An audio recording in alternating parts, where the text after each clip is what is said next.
Pemirsa, pembukaan border internasional sangat diharapkan oleh hampir seluruh masyarakat Bali, utamanya untuk menjaga agar ekonomi Bali tak alami kerusakan permanen.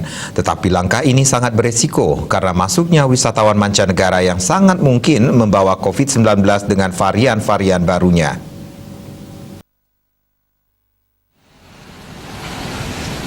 Pengamat masalah kesehatan dari ITEKES Bali, Ketut Swarjane menilai persiapan haruslah dilakukan dengan sangat hati-hati, mempertimbangkan berbagai hal sehingga segala risiko bisa diantisipasi.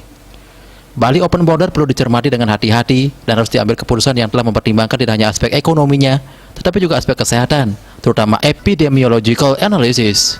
Jika Bali harus open border untuk pariwisata dunia, maka harus ada langkah-langkah tegas, cermat, dan terukur, sehingga kebijakan yang diambil memberikan manfaat yang jauh lebih besar dibandingkan dengan dampak negatif yang akan ditimbulkannya. Caranya melakukan pengetatan semua pintu masuk Bali untuk mencegah masuknya orang dengan COVID-19, terutama mencegah agar Delta yang pertama kali ditemukan di India tidak merebak di Bali. Pengetatan tersebut bisa dengan hanya menerima negatif COVID-19 berdasarkan hasil PCR saja, dan kasus bagi WNA yang masuk ke Indonesia atau Bali harus melalui karantina yang ketat dengan biaya ditanggung oleh WNA tersebut, asuransi kesehatan yang jelas, serta ada sanksi tegas jika WNA tersebut melanggar protokol kesehatan.